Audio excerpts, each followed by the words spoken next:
What happens when one of Hollywood's most respected actors sits down for what should be a simple interview only to be blindsided by disrespect so shocking that he has no choice but to walk away? In just 36 seconds of one comment, Jennifer Hudson turned a friendly conversation into one of the most uncomfortable moments in daytime television history. Samuel L. Jackson walked onto that stage with a smile. He came ready to talk about his incredible career, his new projects, and connect with the audience like he always does. But what he got instead was something nobody expected. What started as light banter quickly turned into something darker, something that crossed lines that should never be crossed between a host and their guest.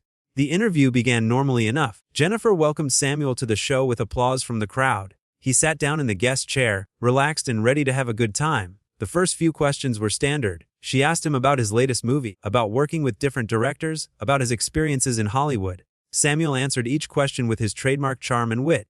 The audience was laughing, enjoying the back and forth between two talented performers. But then something shifted. Jennifer started asking more personal questions, not the kind that fans want to hear about. Not the interesting behind-the-scenes stories that make for great television. No, these were intrusive questions. Questions about his private life, about his family, about things that had nothing to do with why he was there. Samuel handled it professionally at first. He deflected with humor, tried to steer the conversation back to his work, but Jennifer kept pushing. She seemed determined to get him to talk about subjects he clearly had no interest in discussing. The audience started to feel the tension building. You could see it in their faces. The energy in the room changed from excitement to discomfort. Then Jennifer brought up something from his past, something personal, something painful. She did it casually like it was just another topic to discuss. But it wasn't. It was a private matter that Samuel had dealt with years ago, a difficult time in his life that he had moved past. And here was Jennifer bringing it up on national television without warning, without permission, without any regard for how it might affect him. Samuel's expression changed. The smile disappeared. His body language shifted. He sat up straighter in his chair. You could see him processing what had just happened, deciding how to respond. The audience went quiet. Everyone watching knew something bad was about to happen. "Why would you bring that up?" Samuel asked. His voice was calm but firm. There was no anger in his tone yet, just genuine confusion about why she would go there. Jennifer laughed. Actually laughed like it was funny, like she hadn't just crossed a major boundary. "Oh, come on, it's just conversation," she said dismissively. "People want to know about the real you." "The real me," Samuel repeated. "The real me is sitting here trying to do an interview and you're digging into things that have nothing to do with why I'm here." The audience started shifting in their seats. Some people looked at each other with concern. This was not how these interviews usually went. This was getting uncomfortable to watch, but Jennifer didn't back down. Instead, she doubled down. "Well, if you're going to be sensitive about it," she said with a shrug. That word sensitive said with such condescension, such dismissiveness, like his very reasonable reaction to her overstepping was somehow a character flaw. Samuel took a breath. You could see him choosing his words carefully. "I'm not being sensitive. I'm being clear about boundaries. There's a difference." "Boundaries," Jennifer said, and she actually rolled her eyes. The audience gasped quietly. You don't roll your eyes at Samuel L. Jackson. You don't roll your eyes at any guest on your show, but especially not someone of his caliber, someone who came on your show as a favor, someone who deserves basic respect. "Yes, boundaries," Samuel said. His voice was getting harder now. "You know, those things that professionals understand and respect." Jennifer's face changed then. She didn't like being called unprofessional. You could see the defensiveness kick in. "I think you're overreacting," she said. "This is just how interviews work. We talk about things. We talk about things I'm here to talk about," Samuel corrected her. "Not whatever you decide to pull out without asking first." The tension was thick now. The audience didn't know where to look. Some were staring at the stage. Others were looking down at their laps. This was painful to witness. A complete breakdown of what should have been a pleasant conversation. Jennifer tried to laugh it off again. Okay, let's move on," she said, waving her hand like she was doing him a favor, like she was the bigger person here. But then she couldn't help herself. She had to add one more thing. "Though I have to say, I've interviewed plenty of people, and nobody else has had a problem with my questions." That did it. That was the line. Comparing him to other guests, implying that he was the problem, that his completely valid reaction was somehow unique and unreasonable. Samuel stood up, just stood right up from his chair. The audience gasped louder this time. "That's because you haven't crossed this line with them," Samuel said. His voice was controlled, but there was steel in it. "Or maybe they were too polite to call you out on it. But I'm not going to sit here and be disrespected on your show." Jennifer's eyes went wide. She clearly didn't expect this. She thought she could say whatever she wanted and her guest would just take it, disrespected. "I'm just doing my job." "Your job is to make your guests comfortable and have a good conversation," Samuel said. "Not to ambush them with personal things they never agreed to discuss. Not to dismiss their concerns when they tell you you've gone too far, and definitely not to mock them for having boundaries." "I wasn't mocking you," Jennifer protested, but her voice had gotten defensive and high-pitched. You rolled your eyes at me, Samuel said flatly. On your own show, at your guest. Think about that? The audience was dead silent now. Every single person was glued to what was happening. This was real. This wasn't scripted. This was a genuine conflict playing out in real time. Jennifer tried to recover. Samuel, please sit down. Let's just continue the interview. No, he said simply. I'm done. I came here to talk about my work, to have a good time, to give your audience something entertaining. But you turned this into something else, something uncomfortable, something disrespectful, and I'm not going to participate in that. You're really going to walk off my show? Jennifer asked. There was disbelief in her voice, like she couldn't fathom that someone would actually leave, like she was used to getting away with this kind of behavior. I'm really going to walk off your show, Samuel confirmed, because you've made it clear that you don't respect me or my boundaries, and I respect myself too much to sit here and take it. Jennifer stood up too now. This is incredibly unprofessional, she said. The irony of that statement was lost on her completely. Samuel actually laughed at that. A short, bitter laugh. You want to talk about unprofessional? You ambush me with personal questions. You dismissed my concerns. You mock me for having boundaries. You compared me to other guests like I'm the problem. All of that is unprofessional. Me leaving? That's just self-respect. My audience deserves to hear this interview, Jennifer said, gesturing to the crowd. Your audience deserves to see a good interview. Samuel shot back. And you made that impossible the moment you decided your agenda was more important than basic respect. Jennifer's face was red now. Whether from embarrassment or anger, it was hard to tell. Probably both. Fine, leave, then walk off. That's really mature. More mature than what you've done here today, Samuel said. He turned to the audience. I apologize to all of you. I came here excited to be on this show. I'm sorry it turned out this way. The audience didn't know how to react. Some people started clapping. Others just watched in shock. Samuel gave them a small nod and started walking toward the exit. Jennifer called after him. We had a whole interview plan. Samuel stopped and turned back. Then you should have stuck to the plan instead of trying to make a moment at my expense. He paused. You know what the saddest part is?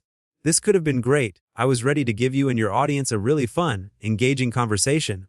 But you threw that away because you couldn't resist pushing boundaries you had no right to push. I was just asking questions, Jennifer said weakly. No, Samuel said firmly. You were being invasive. There's a difference. A good interviewer knows that difference. They know how to ask interesting questions without being disrespectful. They know how to make their guests feel comfortable, not attacked. They know that their job is to facilitate conversation, not to create conflict. Jennifer didn't have a response to that. She just stood there looking flustered and caught off guard. Samuel continued, I've done thousands of interviews, thousands, with people all over the world, and you know what the good ones have in common? Respect. They respect me. They respect my time, they respect my boundaries, and in return I give them great conversations. But you decided that respect was optional. I do respect you, Jennifer protested. Your actions say otherwise, Samuel replied. Respect isn't just a word you say, it's how you treat people, and you treated me like my boundaries don't matter, like my comfort doesn't matter, like I'm just here to perform for you however you want, regardless of how it makes me feel. The audience was completely captivated. This was raw. This was honest. This was a masterclass in standing up for yourself. You know what message you're sending right now? Samuel asked. You're telling every guest who comes on this show that their boundaries don't matter.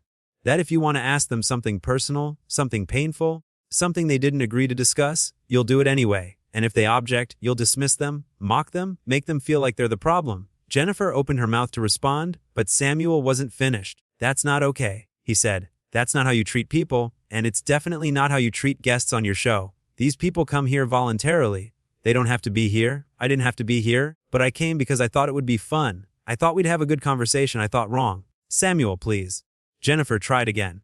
Please, what? He asked. Please sit back down so you can continue disrespecting me. Please pretend everything is fine when it's not. Please let you save face after you created this entire situation. No, I'm not going to do that. What do you want me to say? Jennifer asked, and there was frustration in her voice now. How about I'm sorry? Samuel suggested. How about you acknowledge that you crossed a line? How about you take responsibility for turning what should have been a pleasant interview into this? Jennifer's jaw tightened. You could see her pride fighting against the obvious truth of what he was saying. I was just trying to have a deeper conversation, she said. At my expense, Samuel pointed out, without my consent. That's not deeper. That's invasive. And when I told you that, you dismissed me. That's the part you're not getting. Even if you didn't mean to cross a line the moment I told you that you had, your job was to apologize and move on. Instead, you doubled down. You rolled your eyes. You told me I was being sensitive. You compared me to other guests. Every single one of those responses made it worse. The audience was nodding now. They got it. They understood exactly what Samuel was saying. They could see how Jennifer had handled this badly from start to finish. I interview people every day, Jennifer said defensively. Then you should know better, Samuel replied. Experience doesn't mean anything if you're not learning from it. And clearly you haven't learned that boundaries matter, that consent matters, that respect matters. So that's it? Jennifer asked. You're just going to leave? That's it, Samuel confirmed, because I value myself too much to stay somewhere I'm not respected, and I hope your future guests do the same if you treat them this way. He turned and walked toward the exit again. This time, he didn't stop. His footsteps echoed in the silent studio. Everyone watched him go. The camera stayed on him until he reached the door, pushed it open, and walked out. The door closed behind him with a soft click that somehow sounded loud in the quiet studio. Jennifer stood alone on the stage. The audience stared at her. The cameras were still rolling. She had to say something. She had to do something. But what do you say after that? How do you recover from a guest walking off your show because you disrespected them? Well, she said, her voice shaky. That was unexpected. Unexpected, like it was some random occurrence. Like she hadn't caused it through her own actions. Like Samuel had just randomly decided to leave for no reason. The audience wasn't buying it. You could see it on their faces. They had witnessed the whole thing. They knew exactly why he left and they knew who was at fault. Jennifer tried to continue. Let's take a quick break, she said. But the damage was done. Samuel L. Jackson, one of the most respected actors in Hollywood, had walked off her show. And it wasn't because he was difficult. It wasn't because he was unprofessional. It was because she had crossed lines she shouldn't have crossed. And when he called her out on it, she made it worse instead of making it right. The whole thing had taken less than 15 minutes. 15 minutes to completely derail an interview. 15 minutes to create one of the most talked about moments in daytime television. 15 minutes to show the world what happens when a host forgets that respect goes both ways. Samuel had come to that studio ready to be a good guest, ready to be entertaining, charming, and engaging, ready to give the audience a great show. But he also came with his dignity intact and his boundaries clear. And when those boundaries were crossed, when his dignity was disrespected, he made a choice. He chose himself. He chose self-respect over being polite. He chose walking away over being disrespected. And that's exactly what he should have done. Because here's the thing about boundaries. They only work if you enforce them. You can tell people where your lines are all day long, but if you don't actually do anything when they cross those lines, then the boundaries don't mean anything. Samuel enforced his boundaries. He said, "This is not okay." And when it continued, he left. That's not being difficult. That's not being unprofessional. That's being a person who knows their worth. Jennifer had a choice too. When Samuel first indicated that she had crossed a line, she could have apologized. She could have acknowledged his feelings. She could have redirected the conversation, but she didn't. She chose to dismiss him, to mock him, to make him feel like he was overreacting. She chose her ego over respecting her guest, and that choice cost her the interview. The audience sat there processing what they had just witnessed. This wasn't entertainment anymore. This was real life playing out in front of them. This was a lesson in respect, boundaries, and dignity. Some of them looked uncomfortable. Others looked impressed. All of them knew they had just seen something significant. Jennifer eventually walked off the stage during the break. The audience was left sitting there murmuring to each other, trying to make sense of what had just happened. The energy in the room was completely different. Now, what had started as excited anticipation for a fun interview had turned into shocked disbelief at how badly things had gone wrong, and it all could have been avoided. That's the thing. Every single bit of it could have been prevented if Jennifer had just exercised basic respect. If she had prepared questions that were interesting but appropriate. If she had paid attention to Samuel's reactions and adjusted accordingly. If she had apologized when he first expressed discomfort. Any of those things would have saved the interview, but she did none of them. Instead, she learned a very public lesson about what happens when you disrespect someone who respects themselves too much to tolerate it. Samuel L. Jackson walked out of that studio with his head held high. He didn't yell. He didn't curse, though he certainly could have. He didn't make a scene beyond what was necessary to stand up for himself. He simply stated his boundaries, explained why they mattered, and left when those boundaries weren't respected. That's dignity. That's class. That's how you handle disrespect without stooping to the level of the person disrespecting you. Jennifer learned that being a host doesn't give you unlimited access to your guests' lives. That having a show doesn't mean people have to tolerate whatever you throw at them. That respect is not optional. No matter how famous you are or how big your platform is, the whole thing was a reminder that celebrities are people too. They have feelings. They have boundaries. They have things they don't want to discuss. And just because they're in the public eye doesn't mean they owe the public every piece of themselves. They get to decide what they share and what they keep private. And interviewers need to respect that. Samuel's walk off became one of those moments that people talk about, not because it was dramatic in a fun way, but because it was a clear example of someone standing up for themselves in a professional setting. It showed that you don't have to accept disrespect just because someone has power or a platform. It showed that walking away is sometimes the right choice. For Jennifer, it was a moment that defined her approach to interviewing. It showed that she prioritized getting a moment, creating drama over respecting her guests. It showed that she was willing to cross lines for content. And it showed that when called out, she became defensive rather than reflective. The interview that never was became more memorable than any completed interview could have been, but not for the reasons Jennifer would have wanted. It became memorable as a cautionary tale, a reminder of what not to do, a lesson in the importance of respect. Samuel didn't need that interview. His career was already legendary, his reputation was already solid. He had nothing to prove and nothing to gain from sitting there and being disrespected. So he didn't, he left, and in doing so, he proved once again why he's so respected in the industry. Because respect isn't just about how you treat people when things are going well. It's about how you handle conflict, how you respond when someone crosses a line, how you stand up for yourself when necessary. Samuel handled all of that perfectly. He was calm, clear, and firm. He explained exactly what the problem was. He gave Jennifer multiple chances to make it right, and when she didn't, he left. That's the power of knowing your worth. That's the importance of having boundaries and enforcing them. That's what self-respect looks like in action. The cameras captured all of it, every word, every expression, every moment of tension. And while the interview never aired in full, clips of the confrontation spread everywhere.